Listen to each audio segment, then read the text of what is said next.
It's the Wonkhe Show. OfS has a new chair. We'll get across his grilling in the Commons. The government's amending its own employment rights bill. We'll check out what's going on. And have skills replaced knowledge? It's all coming up. And finally, the bereaved parents have said, why can't we put more of an emphasis on mental health into the TEF, the Teaching Excellence Framework, next time it's run? I think that's a really interesting suggestion that, as chair, I'd want to explore the OfS.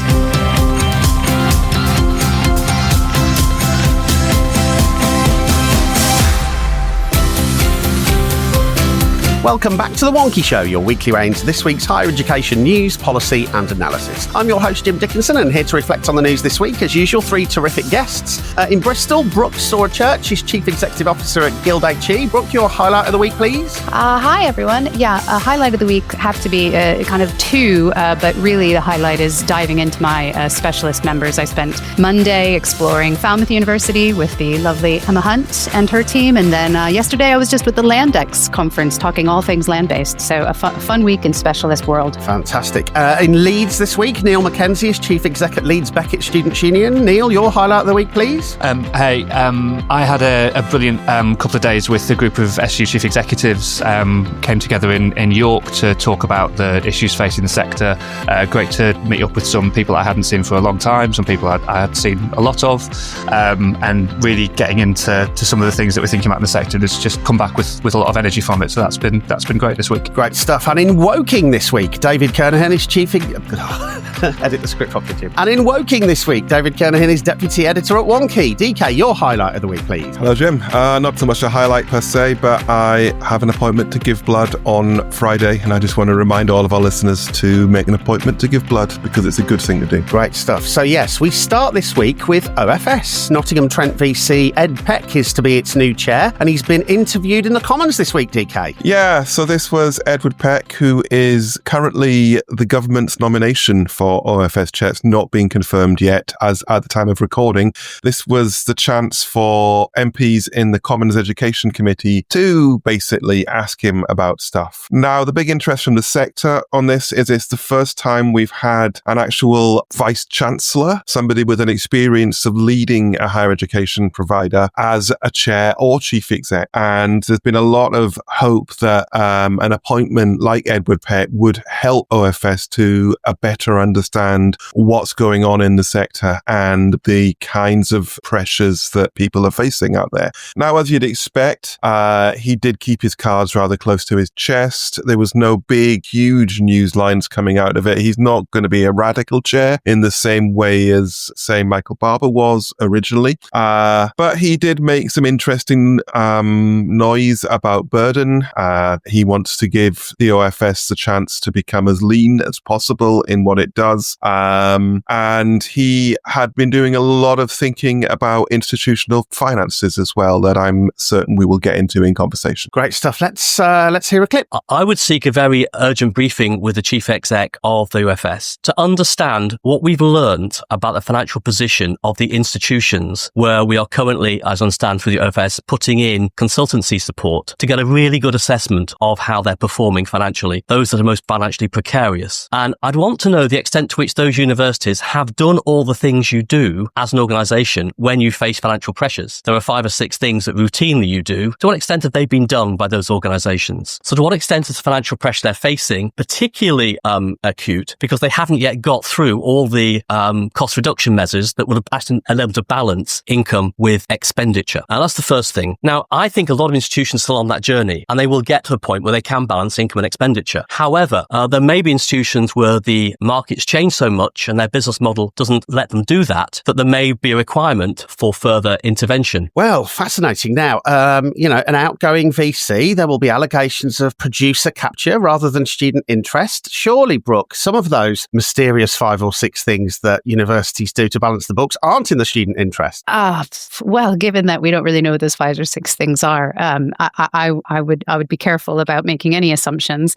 I think that generally, certainly those institutions I represent are actively working to, of course, as they have been for years, balancing what they want to do, their own mission, which is, of course, to deliver excellent and high quality teaching with additional, increasingly constrained finances. That's what we're all rehearsing in the sector, isn't it? I think we have some concerns about, and actually I'm encouraged to hear Edward Peck mention that he wants to look at how lean the OFS, or rather to ensure that the OFS can work as lean as possible, because some of the concerns that we've raised around the investment that OFS itself has been making, paying highly expensive consultants to come in and get a better look, and also to be working more strongly on financial sustainability while also pausing some of their legislative duties, suggests that they themselves are not well balanced in terms of resource. Are they working in the leanest way possible? Is this the time to be thinking about expanding their regulatory remit as suggested in their strategy and other consultations ongoing? So of course, we have a raft of questions,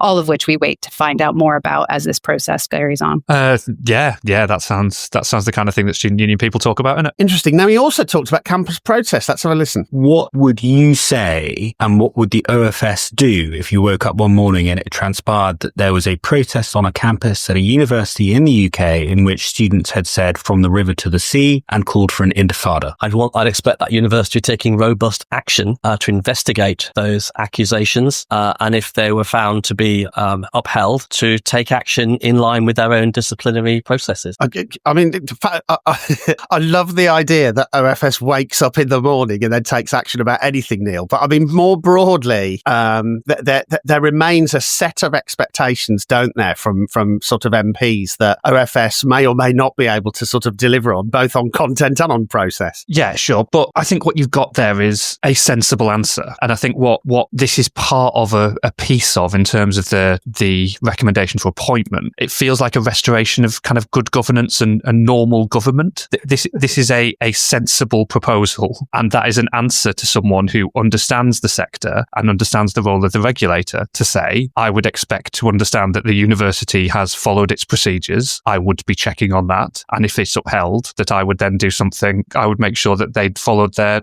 procedures if upheld. That's what we want to hear from a regulator. We don't want to hear that they're going to jump in over the top of a university process. We want to hear that they will allow universities to exercise their autonomy, but also be trusted to fulfill their duties. And I think it's easy to think about students being restricted in what they can and can't do, but that feels like the right answer from a student union perspective, that we would be engaged in a process like that. Obviously, MPs still have a concern about control, about what's going on, but that's what the regulator should be doing in that set of circumstances.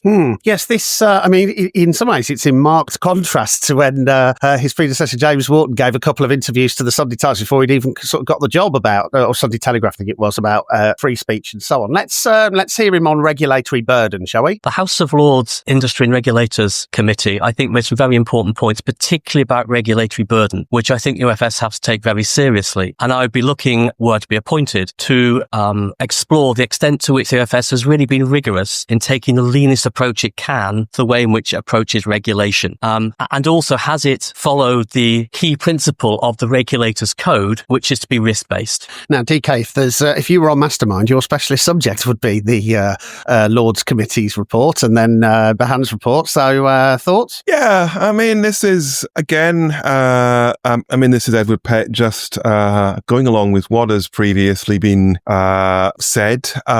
He was right, I think, to point in particular to the Behan report, because this is something that is what the structure of the OFS is going to be. Now, interestingly, one of the aspects of the Behan report, which has not been much remarked on, is that he wants to give the chair the ability to appoint the chief exec and other senior staff, rather than currently it being by ministers. Now, this would mean legislative change, which obviously hasn't happened yet, but it is entirely possible that if he finds that the existing executive of the Office for Students are not on board with these plans to streamline what they do, to stop doing certain pet projects that are maybe taking up a disproportionate amount of time. He gives the example of transnational education, which to me is a data problem more than a policy problem, in that we don't really have enough data about transnational education to properly regulate it, although we do have a really good quality assurance agency that does go out and assess the quality of such provision in a particular country and compine it to that country's regulation. I mean, that's the kind of thing that strikes me, that, okay, if this is broadly working, then does the OFS really need to do anything more than have the code of conduct, rubber stamp it, and occasionally check in to make sure everybody's doing what they said they would do? So overall, this appearance with Peck, if I can think of it in the round as it were, it was was him performing the idea of what he saw a leader, a chair of the Office of Students needs to be. Handily, he'd written an actual book on leadership as performance, which I had a lot of fun actually reading and commenting on. So if you want all of the theoretical niceties on that, go to the piece on the site.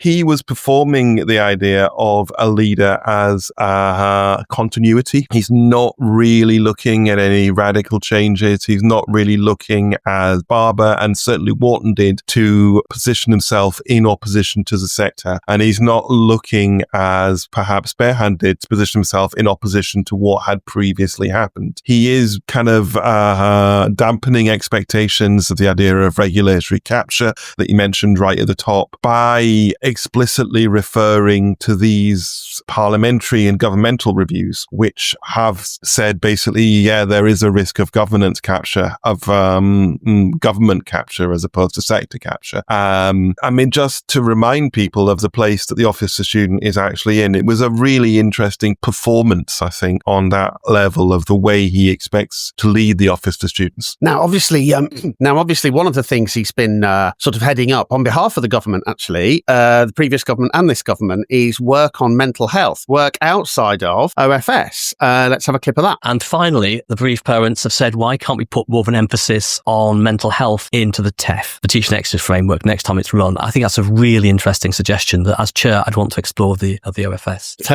There we go, Brooke. Mental health in the TEF. I mean, more broadly, it's because I've read lots of the sector's responses into the OfS strategy. It seems to me there's lots of, kind of conversation about whether OfS should do things or whether, I don't know, the EHRC or the Student Minds or, the CMA should do things. This is a real pickle for it, isn't it? Well, where does it put enforcement of stuff? I do welcome his fairly open-minded response. I don't think we should take from that his intention to wedge further things into TEF. I do think there's some concern around, again, going back to the OfS remit. Is it most appropriate for OfS to take up the mantle of everything that comes across its desk? I would suggest not. I would suggest we have a number of good organizations working in the sector, and that if we want OfS to be as lean as possible, it needs to think more cleverly in that space. That's about all I have about that. I guess the other thing, Neil, about the overall appointment hearing is, it would be easy to spend quite a bit of time analysing Edward Peck's performance, but actually one of the things that I'd got my eye on was what it was that MPs on the Education Committee were asking about and talking about. And I don't get much of a sense that they're really plugged into what's really going on in the sector or what's really concerning students. Do you? I think there's a lot going on in the sector. So to say that they're not clustered around a couple of issues, and I think a lot of people have a lot of opinions on the sector. I think where you get in the responses is at least a clarity about the kind of space that we might be moving to. I think when the mental health clip that we just heard, I think that we think about how our learning and teaching helps to support the well-being of students. That is an interesting idea. I don't think we are going to see regulatory drift. I hope we don't, into a whole new area and whole new sections that we talk about in the round. Is this institution helping to make people feel well? That's quite an interesting idea, isn't it? So I think, you've got quite a disparate set of questions because there's a lot of things going on, and there's many things to talk about in the sector at the moment, and I think a lot of people have a lot of opinions about what they think the university is. And I think that the fact that we haven't had like 5 op-eds and a bunch of answers to say, yes, I'm going to do all of that, is probably good news for where the OfS is going. Slightly at least leaner on the way in. DK, I guess the other thing that strikes me is because he did mention the 3 magic metrics, the 3 magic Barber metrics, continuation, completion, and graduate jobs. To some extent, if he's a kind of not quite a continuity candidate, but there's not lots radical happening here. To what extent is pretty much everyone trapped by that original Michael Barber design? Yeah, that's a really good question, Jim. As we know, it was Michael Barber himself who apparently sat down over a weekend and wrote the entire regulatory framework in one single draft. You think I'm exaggerating? Like Pete Waterman, when he says he wrote, "I should be so lucky on the toilet," this kind of exactly like that. And the idea of Pete Waterman writing any song whatsoever is utterly ridiculous, as we well know. I just want to put that on the record. We have got. It's not so much the regulatory framework. The Office for Students is constrained quite heavily by the letter of the law of the act that made it happen, the Higher Education and Research Act of 2017. Now, that was, we did talk a while ago on the site about the idea. I mean, higher education bills tend to be skeleton bills because they're really technical and we do all of the important stuff in SIs. HERA was the opposite of that. HERA specifies things in absolutely insane detail. It was a stupidly long act and it has lots of little technical twiddles in that really shouldn't be there. I mean, all the stuff about quality and standards, it's just an absolute mess. So it's quite difficult for the OFS to act in any other way other than it has been. We saw during the passage of the post-16 and skills bill, whatever that was called, that if the OFS wants to do something else, it basically needs more primary legislation to actually modify that to do more powers. So one of the things Peck said right at the start, the first thing he wanted to do when he got into the door, before even he got the briefing from Susan Lapworth on finance, was to get a briefing from somebody about the law, how it's been working, how it's been interpreted, and how it can be interpreted going forward. He's not really got a lot of wiggle room because the regulator was set up so badly in the first place. I would just add, actually, that's quite encouraging to hear that he's asking for that sort of analysis or interpretation, because certainly there were some of us who worked at the OFS during the time of its initial setup who were also reading the legislation, and you know, some sentiments among some, I'll continue to be vague, that, you know, that there were very conservative interpretations being taken from the legislation, and they weren't the only interpretations available. So I do agree that the legislation is so specific that it doesn't give as much wiggle room as one might like, but more than what I would suggest we've been led to believe. Right, let's see who's been blogging for us this week. Hello listeners, I'm Sunny Dillon, a senior lecturer in the Education Studies and Theology departments at Bishop Grosseteste University in Lincoln. I wrote a piece for Wonkhe challenging the received wisdom of neutral impartiality when teaching in the social sciences and humanities within higher education contexts. I followed the edicts of that approach for the majority of my 13 years teaching in higher education, but in recent years have adapted my practice in line with what's called committed impartiality. To present my case, I draw upon the work of Thomas Kelly, a social scientist who produced a helpful quartet of teaching approaches in the 1980s. I hope you find the piece of value in reflecting upon your own teaching practices. Now, the government announced this week a raft of amendments to its own employment rights bill. What's going on here, Brooke? It did, indeed. So the government tabled amendments to this bill on Tuesday. Our listeners will know that this is viewed as a landmark bill by government aimed at increasing productivity and, to quote them, creating the right conditions for long-term, sustainable, inclusive, and secure economic growth. The amendments follow weeks of consultation with business groups, trade unions, and wider stakeholders. They covered areas like zero-hour contracts, sick pay, and other employee protections. Trade unions seem largely to have welcomed the amendments, saying that they welcomed what was effectively no watering down of key measures, while businesses seem somewhat too deeply concerned. CBI is quoted as saying that they feel quite frustrated at what feels like a failure of government to reflect their views in those amendments. So that's where we are this week.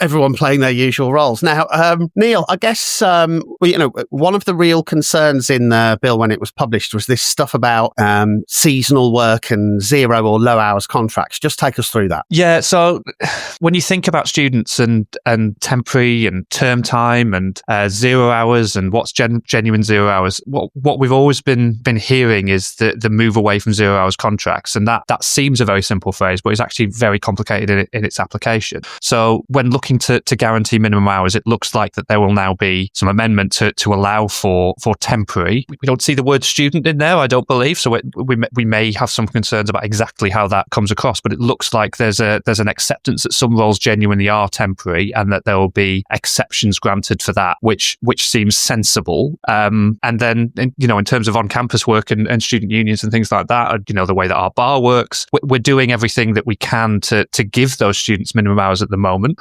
But in some places, it's it's very difficult to do. And in some places, we've got students asking us to say, actually, I'm quite happy with a traditional 0 hours contract. So, those exploitative, exclusive 0 hours contracts, yes, absolutely. Let's take those out of the picture. Allowing some flexibility for genuine temporary or seasonal work seems sensible. And I think that's the balance that the bill's trying to strike. DK, this becomes really interesting, doesn't it? Because I can see how on the one hand, a students' union operating a cafe might employ someone for 12 weeks in term time and then say, well, no, we can't guarantee you any hours over Christmas. But then on the other hand, I can see how, say, a PGR student on a low or 0 hours contract might be doing some teaching for a university for 12 weeks and then would want something in law that means they can still teach next term. There are tensions here, aren't there? There are huge tensions. And I mean, what the government has been doing all the way through the passage of this bill is to balance the idea of giving workers the right to a livable job, a job that meets their needs and offers them some kind of security, and the needs of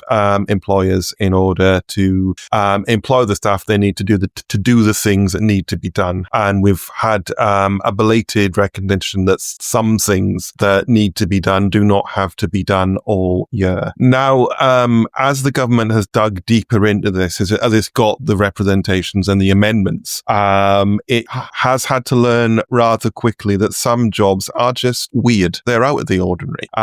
If you think of the idea that if you are working in a cafe or a factory, it might have seasonal peaks and troughs. There might be rush orders, overtime. There might be points where it's really busy and it's all hand on deck, but it's always going to be there. On the other hand, you have teaching, and teaching happens at set times of year. We do have a break in the summer, so students can all go home and help with the harvest, apparently. And that means that there is not teaching to be done. Now, the idea that a postgraduate who's teaching would reasonably expect teaching next term, that's the kind of thing that should be in a contract of employment. That is the kind of thing that unions need to be pushing on. And that's the kind of thing you can't really put in legislation, I don't think. Brooke, obviously one of the big announcements around this 0 and low hours contract thing was that people working for agencies, people working for kind of temping agencies, employment agencies would be brought into the ambit of the bill with the, both the end employer and the agency jointly responsible for making sure they get their guaranteed hours and so on. And I guess, my perception of this is that where people use agencies, one of the reasons they're using agencies is so they don't have to do lots of this stuff about guaranteeing hours and employment rights and so on. Am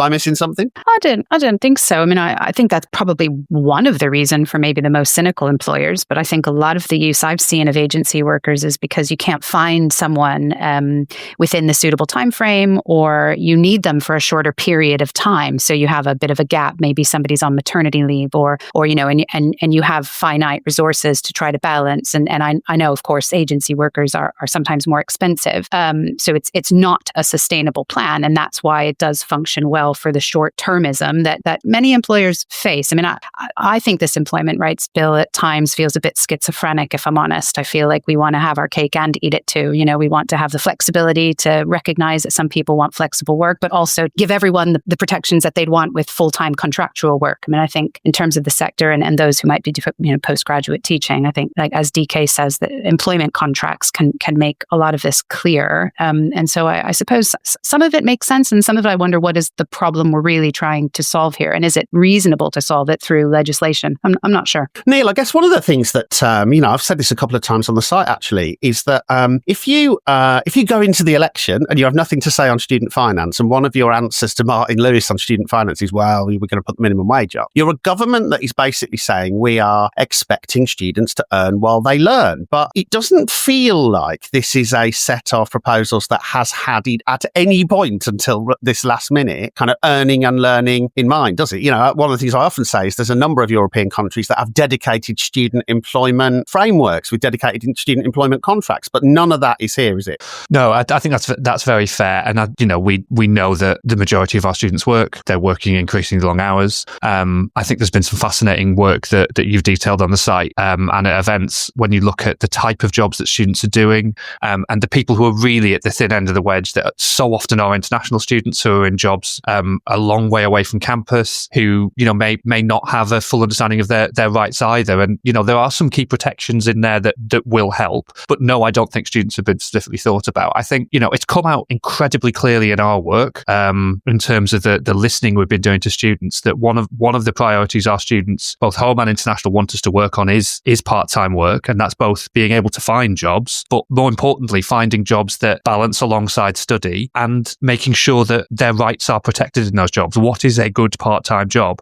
And maybe that's the next evolution of a bill like this. I think it does start to address the balance of what's been quite a long time of you can't have a successful economy unless it's ultra flexible and this race to the bottom. And I think that's to me what the attempt of the bill is trying to do, of you can have a successful economy without racing to the bottom on employment rights. And this starts this moving in that direction. Yeah, interesting. Now, DK, there's a few bits in there also. They've done a consultation, haven't they, on the things that were in the bill about trade unions and some of the stuff about electronic voting rather than postal voting and all of that kind of stuff. There's a bit of jam tomorrow in there on all of that, isn't there? It is a bit like that. The consultation was on, just making the way that you ballot for strike action a little bit more modernized. The idea you could do it electronically, that you don't need to have 50% of all of your members stepping in, and just making all of the processes simpler. It is eventually looking like it's going to be good news for unions. This stuff is long overdue. It was never going to happen under the last government, and it's been looking, for those of us who've been following industrial action ballots in the last few years, increasingly creaky. The amount of time we have to wait for decisions, the lack of transparency, the lack of breakdown, and the problems more generally that unions are facing understanding their members. A lot of it does tap back to that, I think. So it's interesting that we get to this today, because we did have this week the announcement that the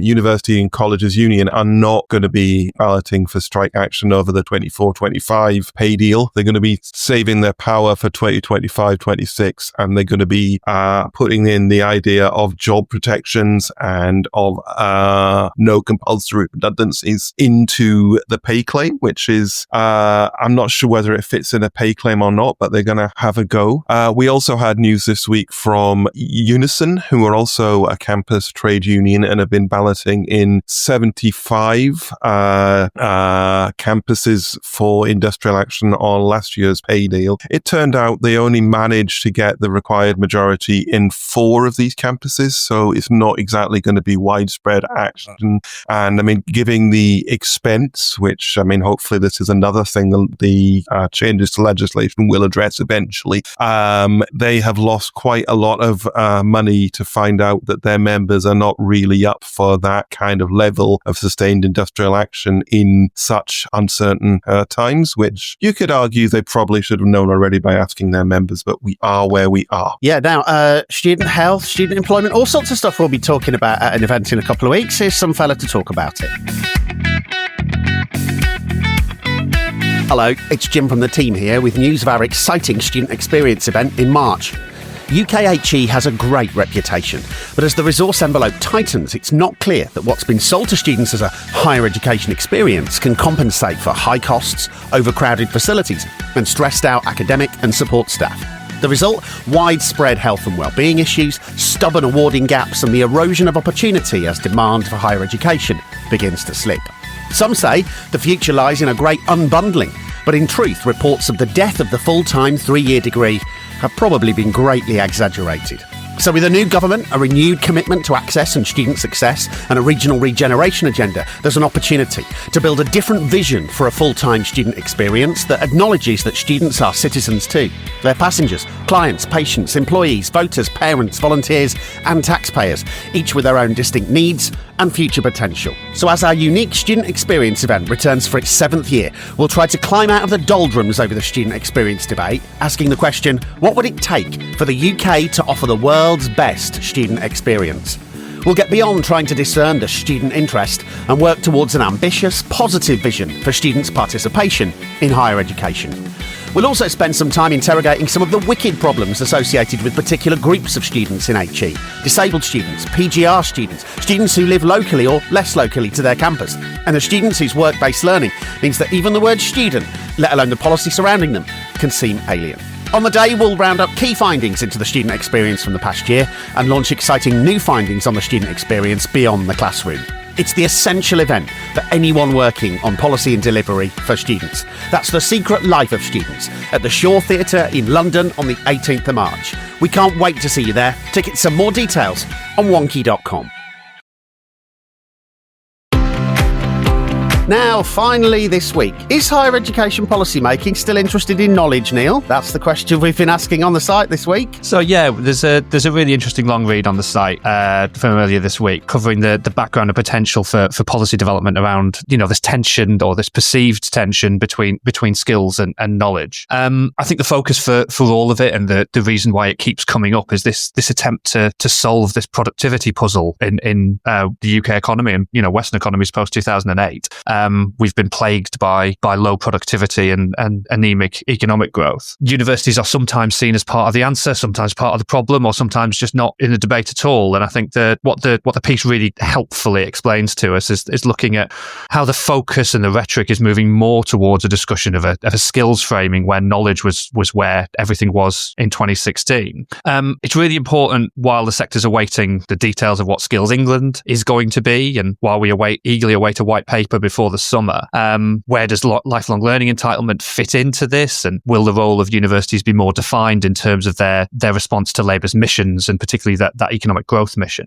I think it also plays a big part into the regional agenda. And I think the piece is very good at explaining how there is a potential for that real engagement with a local economic agenda, and how a university can respond to either provide the skills that a local economy needs to grow, or look at future employment need and help drive a whole different form of the economy. And I think what I take from it is the importance of a concept like foundational knowledge, because when you apply it against a technology that's going to be as disruptive as artificial intelligence, looking at what the core principles are within a subject and providing students with the agility and the ability to adapt in a way in a rapidly evolving workplace, that's a real skill, but has to have a foundational knowledge behind it. Because in a world where AI might take out entire professions, or at least, take out a huge amount of functions of them, you've got to have a foundational level of knowledge to be able to interact and adapt to that. And is that where universities fit? And how do we articulate that through these new bodies and a white paper? Fascinating stuff. Now, I mean, Brooke, if I paint this in crayons, as I often like to do, I guess, I think of a Tony Blair-led past where we were a knowledge economy. I think there was a white paper called The Knowledge Economy at some point. The knowledge economy, and that's what universities, that's how universities grew and blah, blah, blah. And now, suddenly we're a skills economy. We need to focus on skills, need to focus on the people who don't go to university, and feels like universities aren't in this debate. And then, of course, the other thing that always happens on social media is someone will say, well, you can't artificially divide skills and knowledge, can you? This is, I could talk a long time about this topic. I think when I worked for Chris Millward at GuildHE and OfS and was the head of skills, I commissioned a piece of work that sounds a lot like what Skills England is trying to commission right now. And so I don't have a lot of faith that it's going to give us the roadmap that hasn't yet been able to be created by previous efforts. Can you separate knowledge and skills? IFATE and DFE have attempted to do it in apprenticeship standards for some time. Knowledge, skills, and behaviors are what underpin Trailblazer apprenticeship standards. Yes and no. If I could pick a waffly answer, what skills do we really need in this economy? I think Neil was quite eloquent just there and said, there are certain skills, but there is certainly a sense that there's a knowledge base, an understanding. One skill that we need is an understanding of where we are in post-capitalist 2025 Western democracies, if I'm quite honest. The type of skill set that is needed is the type of skill set that is often called soft skills, and is the type of things that academic learning at higher levels does indeed impart: critical analysis, academic awareness, synthesizing large sets of data and information, whether quantitative or qualitative, the kind of critical thinking skills that are absolutely the human skills that will be necessary to sit alongside and work with those disruptive technologies like artificial intelligence. We also do, I think you made a good point, Jim, need to think about how we're reaching people who don't normally go to university, and not in a way that says we're trying to convince them to come into university, but rather to make the mission of universities much more critical and much more seamed within local communities so that they are clear that we are contributory to their broader benefits. I think, what we're seeing politically, certainly in Western democracies, suggests that there's a large portion of our electorate that doesn't see us as relevant, that is persuaded to see scapegoating as the easy answer to difficult problems. And education is part of the solution to that. But how we go about that, I think, is worth debate. Now, DK, on the site on Friday morning, which is, obviously when, if I've edited it, this is when people will be listening to the podcast. There's a cracking blog out actually from a former degree apprentice who basically says, stop saying that being a degree apprentice is an alternative to university. His argument is it's an alternative way into university, and that some of his colleagues who expected not to have to do stuff about knowledge and books and stuff are, their expectations, were kind of faulty, and they're kind of moderately disappointed that they still have to do some university type knowledge stuff. This artificial cleaving by institution and by sector and so on is a problem, isn't it? Yeah, there's a lot of artificial decisions. There's a lot of artificial divisions in here that don't really help anybody. And you're right, it is a fantastic blog. It'll be in the show notes, I assume. Go and have a look at it. But it does raise the question, what do you expect higher level learning is going to be like? There is going to be an element of knowledge and there is going to be an element of skills. There is in every possible field of employment. You can't really have skills without knowledge. You can't really have knowledge without skills. Occasionally, different people in the same industry will have a differing balance of these things. You could compare, say, an architect to, say, a skilled bricklayer. We need both of them in order to build stuff, but without that combination of knowledge and skills, and don't think for a second that the bricklayer doesn't have any knowledge. A bricklayer, if you've ever had chance to watch a really good bricklayer, he's got a pile of knowledge. And don't think the architect hasn't got skills either. He has to have the ability to make sure things conform to various legal and statutory requirements. It's been a semantic shift, I think, which is interesting in the idea if we think about the language we use being something that defines the reality around us. In terms of the fact we're talking about skills, that kind of gives the impression that we're talking about something that might possibly be cheaper to deliver. Do we need all of this higher level stuff? And yes, we do. Yes, we do need higher level knowledge and skills in order to have a successful economy. We always have, we increasingly will in the future. The nature of that knowledge, the nature of the skills is going to change. It is likely universities are going to be involved in providing a great deal of this stuff at the top end, because this is really what they do. And there's not another future, really. There's not another way through this productivity gap. If you look at the way productivity is actually defined by economists, the proportion of the workforce that has a higher level qualification is literally a part of the measure of productivity. You can't take that away and say, okay, everybody's going to get skills training at level 3 without massively damaging productivity as it is actually measured.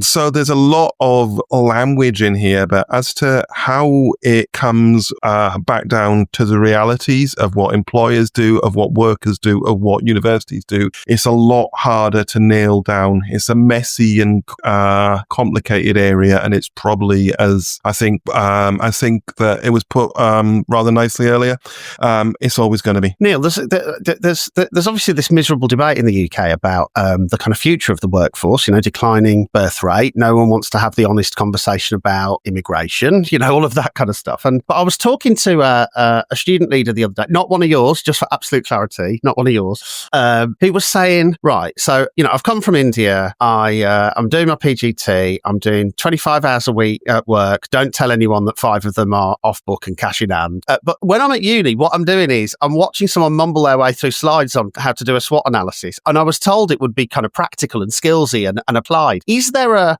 disconnect, do you think, in some of the stuff that HE delivers between that kind of expectation of, kind of being practical, being able to apply stuff, and then the reality of what's actually delivered? I think I'm really excited about the potential of using some of the things that we're doing as a student union and some of the links that we're trying to make in how we start to enrich the curriculum with real life examples, with opportunities to engage with with the local community. And, when we talk about people outside of the university as well, to really see the benefits. So I think there's a huge amount of effort that goes on in universities to make it practical. I think some students really want all practical all the time. Some students like me wanted all theoretical all the time. I think a good university course is a mix. But could we do more in the space of where we might see, institutions in other countries say, look, a proportion of your credits is based on your attendance, and then is a engagement with the local community, or, the work we do around community organising. I'd love a future in which CSR for local firms, that kind of thing. Yeah, which our community organising programme is accredited with 20 credits. Like, why shouldn't it be? It's got a great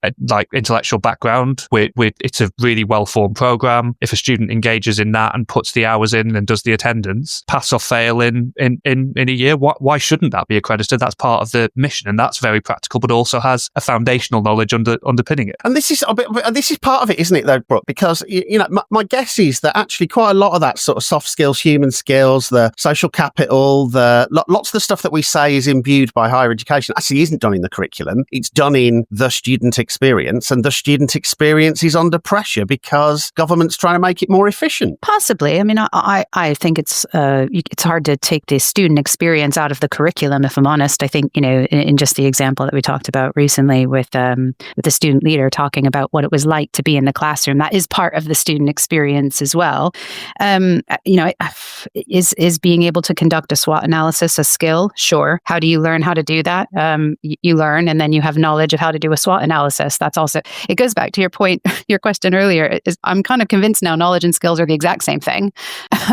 And maybe skills are just when you demonstrate the knowledge you have. And so I'm leaning more towards DK's suggestion. This is a semantic shift of the same material. But I do absolutely take the point. Yeah, I think, when our institutions across the entire sector are just increasingly under pressure, and some of it rightly imposed pressure, but others, other aspects, certainly financial, not necessarily their own making entirely.